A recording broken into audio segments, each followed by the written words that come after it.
Hi, welcome to Unique Minds of the Okanagan. I'm Rob O'Day, and I've got Rylan Kinnan behind the camera, and today we're with Gui Pizzolato. How are you doing? Good, good. Thank you, man. Why don't you introduce yourself and let everybody know basically your background and where you're from? Sure, sure. My name is Gui Pizzolato. I am originally from Brazil. Um, I graduated as a civil engineer in Brazil and worked, but never worked as civil engineer. Like it was not that easy back then to just graduate and find a job in the field. So I wound up working for an insurance company, more in an administration side, and then with that, I decide to move to Canada later on, and then when I came to Kelowna, I came to um, do business, do the business program in Okanagan College, and yeah, then I graduated in accounting here, and that's how I came to Canada technically, and been here for 10 years now, or a little bit over than that. Awesome. So you make guitar amplifiers. Yes, I do make guitar amplifiers now. What got you on that journey? So yeah, so then going back to Brazil, right? I used to play in bands, play guitar, and I was never like the a good player. I just enjoyed music in general, right? And my friends actually used to make a lot of fun of me because every time we would gig and play, they would always see myself just reaching out to the amp and like tweaking the knobs and like pedals all the time. So I was more concerned about tone and everything else, gear, than actually playing. So and then like in Brazil, like was very hard to get good music gear, and especially like pedals and things like that, like imported gear, right? It was crazy expensive. And then when we started having access to internet and all those like circuits online, schematics of vintage stuff, many people started building their own pedals, right? And in fact, and that's it got my interest. So I started tweaking and trying to learn some circuits. I had the help of a friend of mine that was actually um, electronics guy. He had an electronics background. He helped me understand the basics of it, of components and all of that. And he actually helped me build my first ever tiny circuit. And then it's like just I got beat by a bug. I just after that I just wanted to build one after the other, right? And try and see how it sounded. So they were all vintage pedals that even if I wanted to buy, I couldn't buy in Brazil, right? And I was just curious about their sound, so I started building that way. And then, yeah, so then years after, I always wanted to make amplifiers, not just tube amps, but solid state amplifiers, but I didn't have that knowledge, right? So I slowly started moving up, and after building many pedals, and then finally buying a tube amp myself for the first time and trying it, comparing to my cheap solid state amps that I used to have, there's a huge difference for me, right? And again, I was beat by another bug, and I was like, now I love tube amps. And then it was basically it. So then I moved to Canada, and then here it opened the horizon for me. It got a lot easier for me to actually do that, right? Because then here I had like access to everything, like parts and all of that stuff, and much cheaper than I used to buy in Brazil. So then I started building even more, right? Pedals and trying here and there a different circuit. And then it got to a point where I wanted to make tube amps, but I was always scared and afraid because of the voltages that go, well, high voltages that Yeah. like are inside an amp, right? So I was always scared about that. So it took me a long time. I think it was probably I started this this whole pedal journey that I started building my first pedal, which was actually this one, um, that I still have it. I built 20 years ago this pedal, like, and only after I would say 12 or 13 years, I actually built my first amp, and it was a solid state hybrid amp. It was Okay. a tube preamp and a solid state power amp, and then after, so I went little by little. Like, so I tried the preamp stuff, which is a little bit less voltage, just the preamp, and then I was comfortable with that. So then I evolved to building a full amp, on tube amp, and that's how I got here. So which is incredible because your amps are gorgeous. No, thank you. They are, and this one here you have a really unique story behind.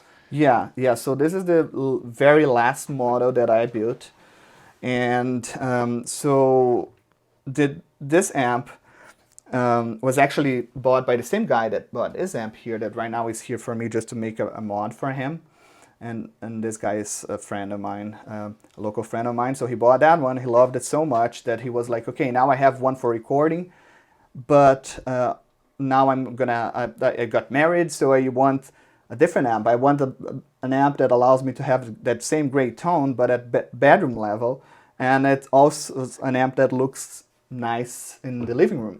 So that was actually his ask, right? Right. So then I was like, okay, something that looks good in the living room. Then I always liked the kind of like 40s style for TVs and stuff like that. That's what I was gonna say. It's very like, retro TV. Yeah. Then I was like, I love want to it. build a TV looking amp, right? So, and that's how I built. I came up with the design of it, right? And then the name was more like I wanted to.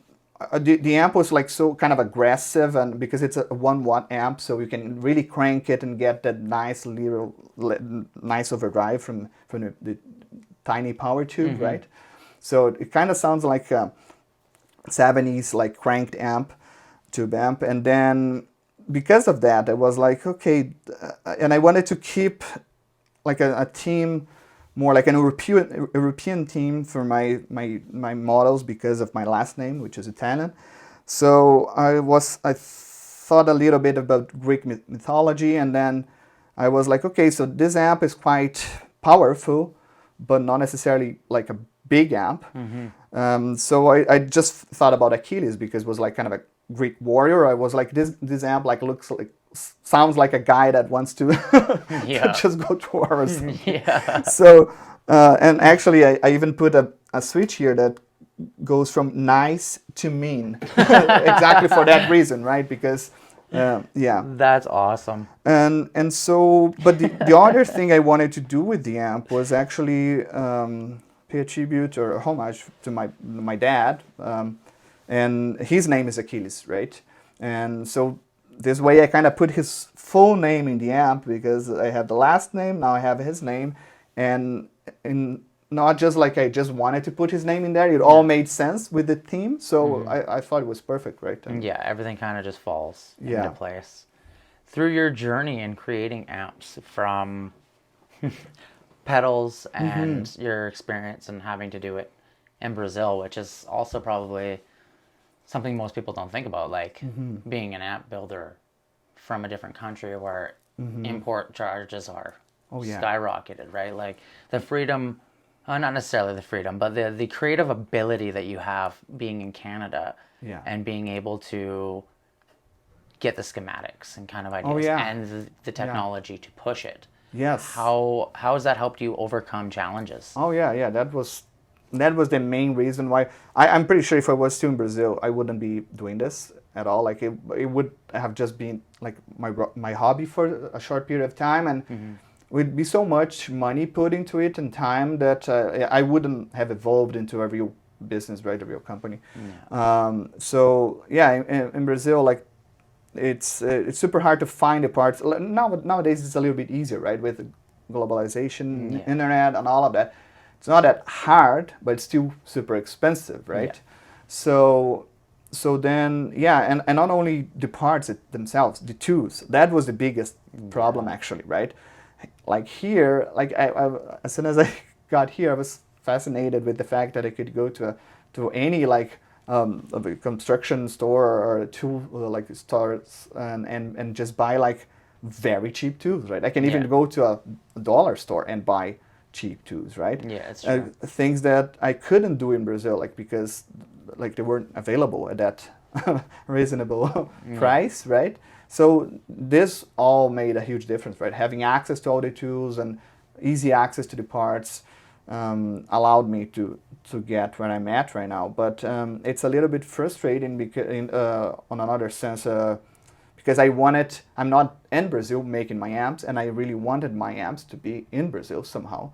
And it's almost impossible to do that right now. Like if I want to sell one of my amps and ship to Brazil, shipping alone, it's going to be like, I don't know, at least $300. Yeah. Plus the Brazilian government charges their customs duties and all of that Yeah. on top of the shipping costs, and they charge like 50% or something. Like Yeah. it's crazy. So if I send an amp there, like nobody will buy it, right? Because Yeah. the price on the it price will be so high. so high, right? It's gonna be even higher than probably buying like a Fender, an imported Fender stuff amp or something like that, or another big brand from here and get shipped to Brazil, because mine is hand built. Yeah. So that already increases the price, and then for me to ship it there with all those costs, it's crazy. So And the fact that they're hand built, like they're made with love. Like I don't Yes, know if you exactly. can see these ones, Rye. These are the pre-models before yeah. Pizzolato became. So the green one is actually my first ever Black Mountain or then Pizzolato amps, right? And then that's the first one, and then I will never sell it. Probably it's my how I came up with that model. I tweaked it many times until I got to that circuit that I liked.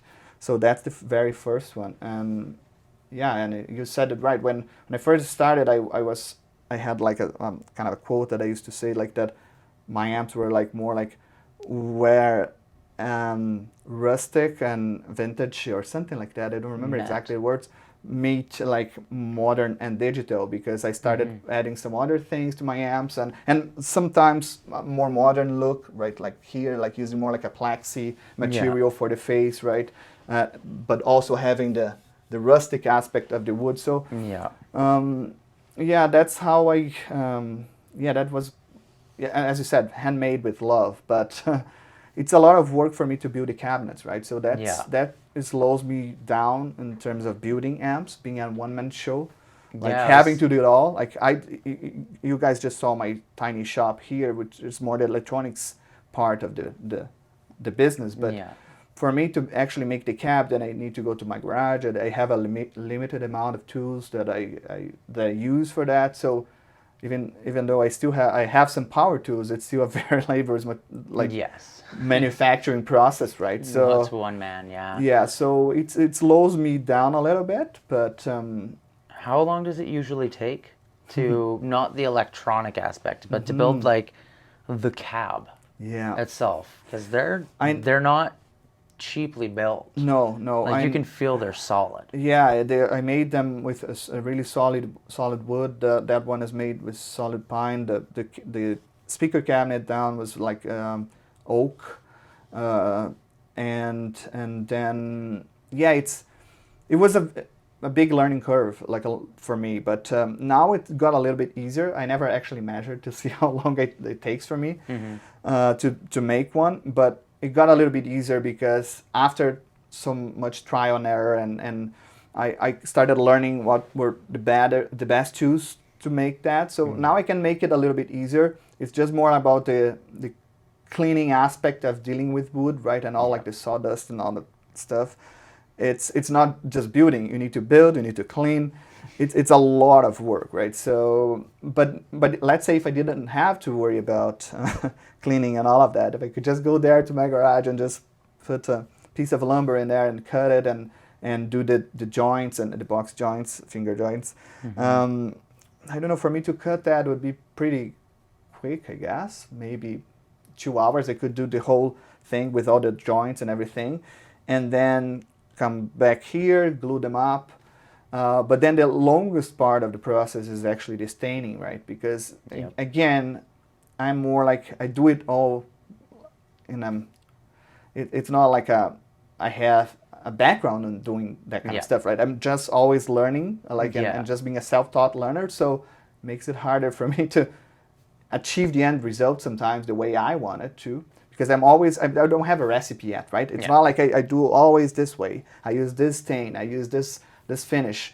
I'm always trying something different, so it's hard to measure. But then the staining takes longer, right? And because then I need to wait, stain, and then finish. And that part of the process is I'm usually kind of I want things done quickly, so it's very easy for me to mess up that part of the process. So See, that'd be opposite for me because I love doing the woodwork. The electronics is where I get like scared. I'm like, I don't know how to do Yeah. those. Yeah, no, I think the fact that you've created such a beautiful amplifier line with your own name and its own unique style and sound is a really creative thing because not a lot of people would just be like, I want to make amps. yeah, Especially hopping into a world where you're competing with yeah. big players. You know what I Exactly. mean? But Yeah, so that was the thing, right? It was kind of one interesting fact is like the fact that I don't have a background in electronics, right? I have a background in civil engineering, then in business, but I guess it's my engineering side kind of kicking in. But on the other hand, my mom said that when I was 7 years old, she gave me a tiny radio, and I broke it apart in the first minute that I had. Like not broke it, I disassembled the whole thing, and then she was like, "What?" But then she was surprised that in the blink of an eye, like I had put it all together again. So this is what she tells me, right? So apparently I always liked doing that kind of stuff. that's awesome. And so yeah. Then the interesting thing is not having that background. I think makes my amp unique because it's a lot of creativity, right? It's more like I don't go by the book, right? It's not like, oh, I have a textbook here. I learned that amplifiers should be built like this. They should have these two tubes set up this way. I don't go with that, right? I know what it needs to be in there after all this years doing and researching and learning, being self-taught learner. But I cannot explain you anything super technical about them, right? Yeah.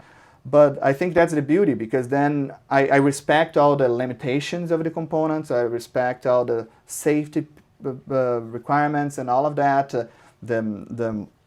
I follow all of those rules, but I don't go by the like textbook settings, right? So it's all like, okay, I build this way, it's all safe, but now I want to try something different. I want to make like tweak this a little bit. And I don't want to measure it and look at it how it sounds like or looks like in an oscilloscope. Yeah. I wanted to hear it how it sounds like. That's how I build my amps, right? It's not like, oh, I want to look at this oscilloscope and see, is this wave right? Does it look weird? I honestly don't care that much because I hear it how it sounds, right? And that's how I build my amp. So I think that's the unique aspect of it, right? So I think it's super creative. yeah, and that's how I started building my pedals too, right? So I would get a schematic for a famous pedal and say, oh, I want to clone this pedal, but I would always clone the pedal, and then okay, I cloned it, but now I want to do this. Then I would tweak everything, and then it would become a Frankenstein pedal because I tweaked everything. But I always liked experimenting, right? And just like trying to hear what I could do, like just by tweaking something, making it sound different, right? And maybe that's how I achieved the sound of that amp that apparently people have been liking. That's wicked. And you're working on a new pedal too. You Yes, mentioned. so yeah, I'm working now on this because I never built pedals for sale before, right? I always built pedals for myself. But after building the amps, then I decided to come up with this pedal, which is basically, funny enough, it's the tweaked version, improved version of the very first pedal that I ever built 20 years ago with the help of my friend, right? So that's awesome. we started with the very simple circuit that I built 20 years ago, and then after this many years, like building and rebuilding that circuit and tweaking, it got to a point where I kind of liked it, and it's my own sound, basically, right? Because it's not a copy of that. That was the basis, but it has a lot of different things going on. So that's basically how I did it, and yeah, and so now I'm at the point where I'm trying to streamline things, right? So for the pedal, I was able to actually kind of design a process, and I have a process for building the pedal now, so it allows me to make a few more than amps, for example. Because the amps, the problem is I build one and then I sell, and then someone else talks to me and say, hey, can you make an amp like this? And then it gives me like another idea, and then I want to create another design. So I'm not at a point where I'm just saying cloning my own design, right? Yeah. Just building the same amp like in a kind of a series of. You're building custom amps. Yeah, so I'm still customizing, even though I came up with the circuits, I'm still building variations of it sometimes. So it slows that process a little bit, right? Yeah, and you mentioned that you've streamlined as much of the process as you can, but with the pedal now, you've invested to make it a lot more easy on yourself. Yeah, because I wanted to be able to, as I said, the amps, I build one and sell it, or put for sale and then it gets sold. Or I never have an amp here to show, right? The most recent one, other than this, a couple ones that I had built before. But I never have a new. I already built Pizzolato amplifiers, but I sold them. I don't have any to show. And then, so that's the thing. Now I streamlined that one, like that latest one, which is called Monte Bianco, which is an evolution of that first Black Mountain amplifier that I built.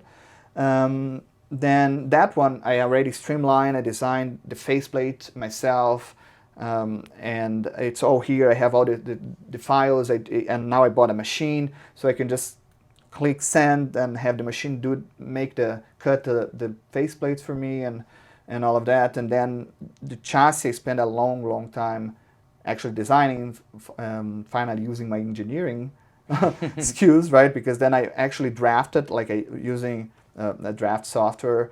I designed the chassis myself, and then I kind of tested it, and then I sent to a company to actually make them for me, right? And now I have 20 or so of the same chassis, so that streamlined a bit. Because when I first started building that one, the green one, it's all I didn't build it all myself. I bought a piece of aluminum sheet. I bent it myself with a cheap machine that I bought, like a metal brake, and I drilled it all myself. So it was that one was probably, I don't know, 20 hours or more, like working on that amp.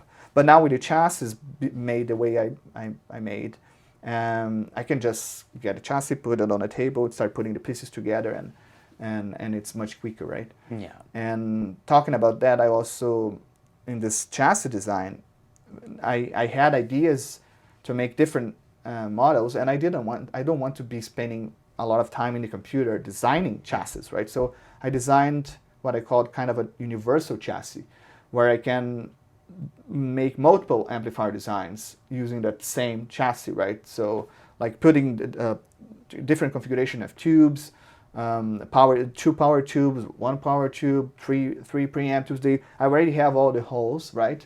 And it accepts different transformer sizes as well. Like I kind of measured the main transformers that I was using and a few that I could eventually use, and then I designed so that I can fit all of those parts, right, whenever I feel the need.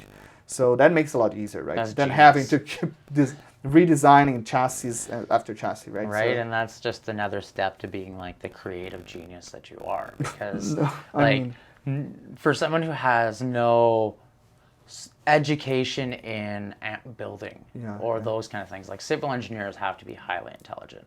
You have to be. It's not an easy career, right?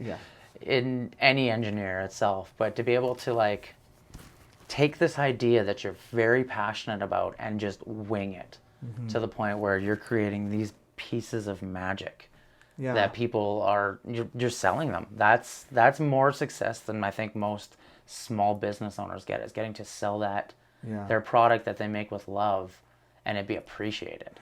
Yeah, and that's the key word that you used, right? It's passion, right? It's really passion for me. Like that's I mentioned to you earlier when we just briefly talked that having two kids and other responsibilities, and so it's hard to focus just on this. So I quite often see myself working on amps at 1 a.m, right? But that's because it's passion, right? I mean, doesn't matter how tired I am. Like it kind of makes me feel better. Like even if I'm tired, I'm working on an amp, I kind of feel like, oh, I'm not that tired. I'm actually happy right now. So it's really true passion, right? So that's why I still don't do this full time, and I don't know if I ever will because of that, right? Because I don't want it to become just my, oh, now I need to build this amp. I need the money. I need to sell. I need to pay vendors. I need whatever, right? So I just want it to be my passion. It's not a hobby. It is a business, but I don't want it to like it to become like a job. Yeah, and you then don't want it to ruin the passion. and then it's not fun anymore. Like then it's just like, I mean, okay, now let's make 100 amplifiers and sell them, and so that's the thing. I don't see myself changing that, and that's why I'm still fine being a one-man show and doing this slowly, right? I kind of, what inspired me is obviously not that I can compare myself to anybody, but what inspires me, it's like the work that Howard Dumble did with his amplifiers, right? Which is like probably similar to what I'm doing now. Like obviously he had a background on that, it's different history, but he was making one amplifier here and there, right? And probably that was his passion. I never actually did research on him, but that was probably his passion. And all of a sudden, like just because a celebrity bought his amp now, like it's they get sold for 50, sometimes I don't know, even more than that, $50,000 on the aftermarket, right? So that's not where I want to be. I don't want to do that, but I'm just saying like it's more fun to be making one here and there, right? And I do want to sell. I do want to sell, reach other countries, Brazil, but I don't want to be building like 10 amplifiers, 20 a month or something like that, right?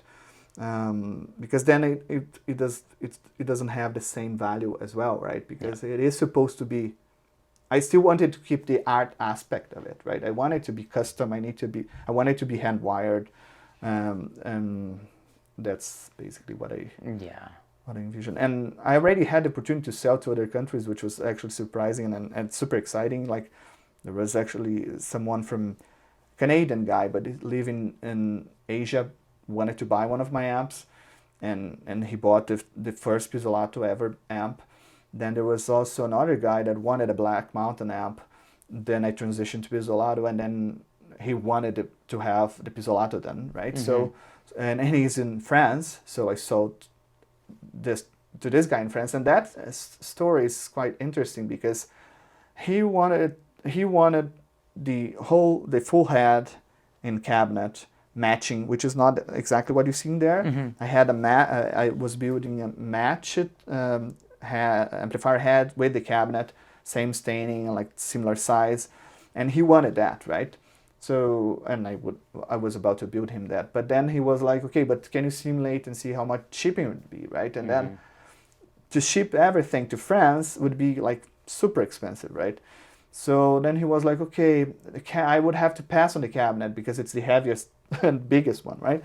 So let's just do the head. And then he was like, okay, I found a company here in Paris that can make the cabinet for me.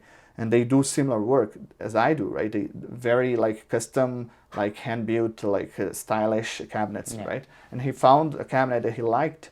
And then, but then he came back to me and he said, okay, but I want it to be matching, right? I want a matching cabinet, right? So that was a fun, interesting deal because I was open for that, to do that, obviously, just to please him, right? Because it was an honor for me to actually have him have an amplifier in France. So the thing was that then he got this guy to agree to build the wood part of the head and build him the matching cabinet. And I agreed to just send him the chassis, all wired with the logo, the faceplate and everything. And then the guy actually cut the logo in there, my logo, and agreed to put my logo on his work for the head, right? So it was kind of a very custom and collaborate work between the two of us to please this customer, right? So it was really interesting, like this arrangement, right? And that opened a new door for me because now I'm talking to this guy, this cabinet maker in France, to kind of continue this collab work, right? Because that's probably the only way I will be able to sell more amplifiers in Europe if I want. Right. And it makes it good. It's good for him, right? It helps him like sell more heads because people need to have amplifiers to put in their heads, right? Like you cannot just sell head, like the wood part of it, right? So I think it will help his business and mine. Was to like very early stage of like just talking about it. We both want to do that. We just don't know how yet, but it might be a good idea. And then maybe to get their cabinets also sold in Canada as well, right? Because then I really like the work that he does, and for me it's much more convenient because the hardest part for me is to actually make the cab, right? Yeah. So if I have some collaboration, I have someone actually making the cabinet for me, then Well, then I can make more amplifiers, right? I was gonna say, like, would you ever think about like maybe finding an apprentice to help you with like the woodwork? Yeah, that would So be that you could focus on the electronics, teach them how you want your amps built. And that would be perfect, and I still didn't find that person, right? I mean, I not that I have been looking like crazy, but I tried and couldn't find like the way I started actually building those amps. I actually had someone from Penticton, a lady from Penticton that used to do woodwork. That's how I started, right? Because I didn't want to get into that, so I asked her to make. So she made 10, I guess, the first 10 for me. She made the first 10 heads. Actually, though that one and this one were made by her. Like just she would just cut, make the joints and just glue them, right? I still did the whole staining and finishing and all of that, but she kind of built the frames for me, which was the hardest part, right? So yeah, if I ever could find someone that were willing to do that, but obviously for a reasonable price, because I'm pretty sure I can find people doing that, but then they want to charge for the work, which it makes sense, but it doesn't make sense for me as a business, right?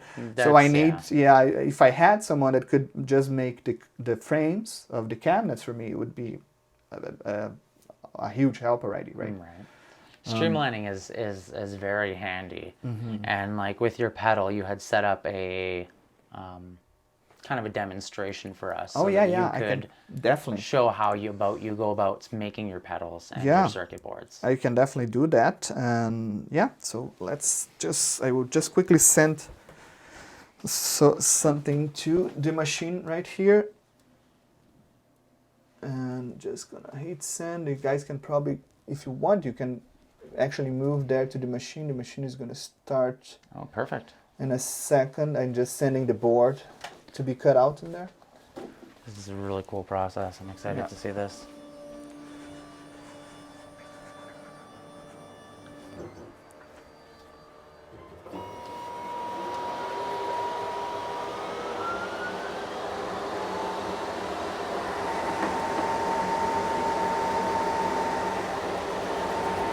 Except the machine is not doing anything, I guess.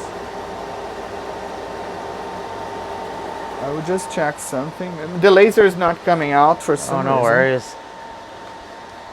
So this is the machine. You can kind of see the Pizzolato coming in there.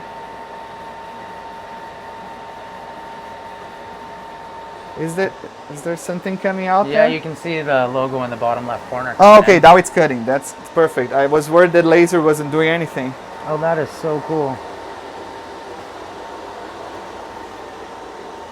So this is cutting the pedal. Yes, my pedals are hand wired, right? Just point to point. Basically, that board is just to help a little bit with some of the components, and just to hold them in place and make it a little bit easier to. But most of the pedal is point to point wired. That is so cool.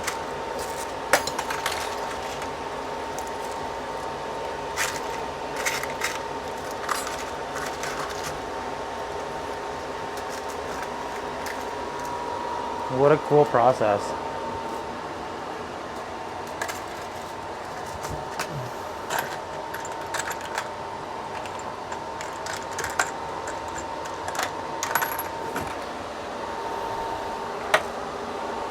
Yeah. So basically... So the machine is done now. There's a little bit of smell, obviously, for the cutting of that. This is fiber board. It's actually it's exactly the same thing they used in vintage amplifiers, right? Like vintage like amps from the 60s. Okay. That's exactly the same method. Obviously, they probably didn't have use laser Right. engravers, Yeah. but they would cut like with a saw or something, and obviously just drill, which is the way I used to do before. But now I have this handy, so it makes a lot easier, right? I love how it puts the logo in the Yeah, bottom left too. yeah, and I put the logo in there. So then, with this guy here, then again, the same way as they used to build the amps back then, you need to put the eyelets in here, right? So you're gonna put eyelets in that board like that. So you insert the eyelet, and then you need to use a special tool here to kind of set that eyelet. But I need to use a hammer. I don't have it all set up here right now, but then it just would hammer it down like this, and it would press the eyelet Okay. and sit in the board, right? So then that's where I will wire my components, Yeah, I was right? gonna ask, is that a contact point for you Yeah, then? yeah. Okay. That's where I will wire them. So let me just quickly close this guy.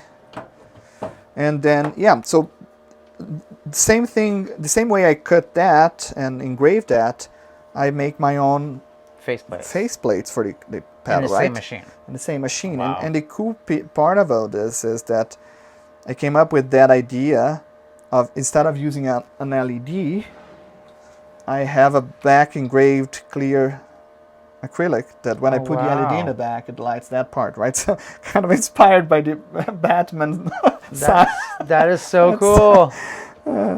That is wicked. The Batman sign. Yeah, so that's basically how I wanted to. It makes a lot easier for me, right? Because it's not that simple.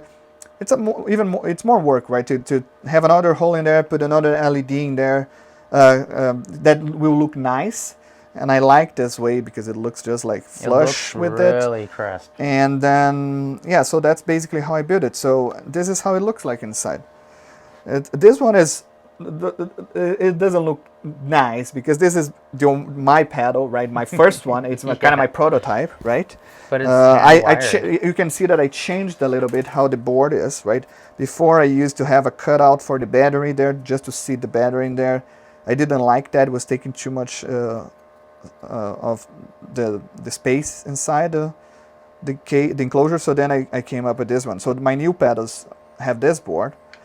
But yeah, it's basically wired like this, and then I put the potentiometer, the rotary switch, and push-pull like foot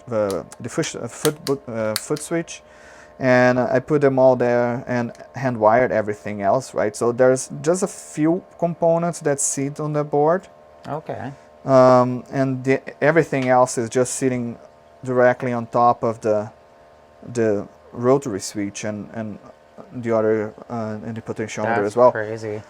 Just looking at that, my mind's just spinning. I'm like, whoa, way too much in there for me to process. That's incredible. Yeah, so that's what. So I started the company officially, right? The business started officially in August 2020, right? And I probably sold, let's say, 12 amps so far. Wow. 12 or 13, and like branded like that, right? I have sold a couple other custom designs that were not even branded. Was just like, hey, build me this amp, and then I would build it, right? But branded, I sold probably about 13 amps. 2 pedals so far. Pedals I just started last 2 months ago. The design of it. So what I was about to say is that, yeah, I started in August 2020, and then now I have been just like designing everything, right? Like design the chassis, design the faceplate, like, and designing and trying. And now I got to a point where now I have a process for the pedal. Now I have a better process for the amp with the chassis, right? Yeah, this is the one you designed, and this, right? as I said, is the chassis that I designed. So as you can see, it has a lot of holes, right, for different parts, and so that allows me to put, let's say, a single-ended amplifier, like I made those, one power tube, right, or 2 power tubes, like a push-pull amplifier. I can have like 3 preamp tubes. I can have 1 rectifier tube and 1 power tube. So there are lots of options, right? And I cut like all of this for the faceplate, even though I usually use just a little bit of it. Okay, so this would be your jack, Yeah, because your then plug-in, and then these would be your... yeah, this would probably be my used to be my light. There was like the pilot Oh, light, yes, like the light, jewel, the on light. and that's another thing that I streamlined. Yeah, you were mentioning that you are started to organize your things. Yeah, yeah, I just started recently organizing a bit better, right?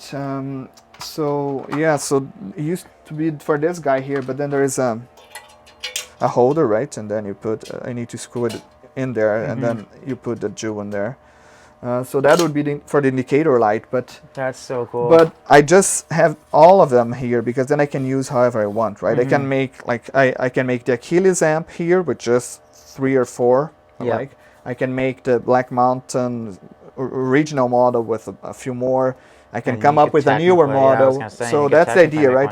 And the same as in the back. So the back now has all of that, including this piece here, which is just for my... Is it for the fuse? No, this is for my voltage selector switch, because now sending to Europe. I didn't think about that. Yeah. Right? So I stopped. See, that's because, smart. Because people were asking, because I don't want to make an amp that's just 240 volts, right? Because if the person ever wants to sell it later on, like, I mean, they're limited to selling when they can use 240, right? So yeah, and it's not the transformer is almost basically the same. It's just, I mean, I need to spend a little more time wiring, think a little bit more on how to make it, but it's worth it, right? And so now all my amps, my new amps, are dual voltage, right? That's awesome. So it doesn't matter if I'm selling here in Canada. I mean, when I'm selling here in Canada, I may just ask the person like if they want it or not. If not, then it lowers the labor a little bit, right? Yeah. So, but usually I would make with that, so that's why I cut that out. And yeah, this helps me, it's incredible what this does, because can you imagine when I first started, like making this kind of cuts? Like it's easy when you just have to put a circular hole in there, right? But like, to make this kind of cuts, it was, and how, and this things too, right? So what I do with this, let's see if I didn't having to do that for so long too by yourself is like, it's cool to see that you've got to a point where you're streamlining it for your own work efficiency. So I used to, my first ones I built with this kind of style, right? Using a bigger board with eyelets and all of that, and then I would wire the whole board with all the parts, and then seat that board in the amp. But the latest Pizzolato amps I built with terminal strips like this. Just point to point. So that's why I have all this crazy kind of like lines of holes in there. Because I sit these guys in there, right? Obviously they will be not sitting flush with the aluminum, but like higher like this. And then I will have the tube sockets in there, right? So then I would put my tube sockets in there, right? And then I wire everything point to point, right? So that's how I've been doing, right? So I wire from the socket to the terminal strip and then to another component, and that's how I have been doing now.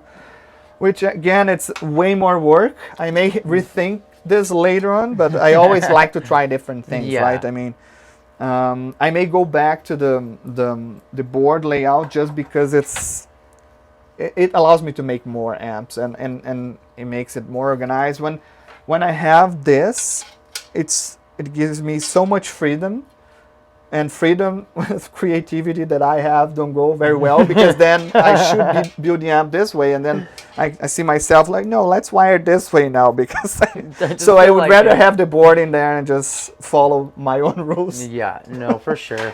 But it's such a cool process too, and like we're saying, it's not I don't want to say a hobby, because it's not a hobby for you anymore. It's becoming a career. It already has been a career for 2 years now.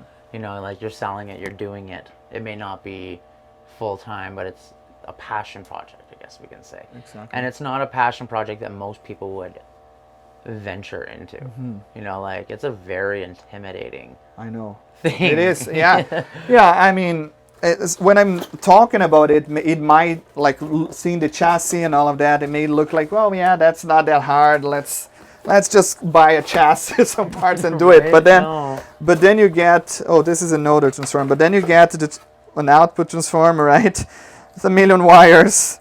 And then, okay, you look at the chassis, you say, yeah, that's pretty easy. The guy made it handy, right? All the holes in there, just put it in there, pass the wires through, and that's easy. But okay, now how you wire that? Right. Like all those wires, and so it can be very intimidating at first, right? Yeah. So, when you start getting all of that, and then also having to, like, it takes quite a bit of time to actually get something like this, right? And just look at it, right? And I just look at it, and it takes a long time for you to look at this and say, wait, yeah, this is a 4.7 mega ohms and this is a 2.2 mega ohms resistor just by the colors, right? Yeah. So it takes some time to get to that point.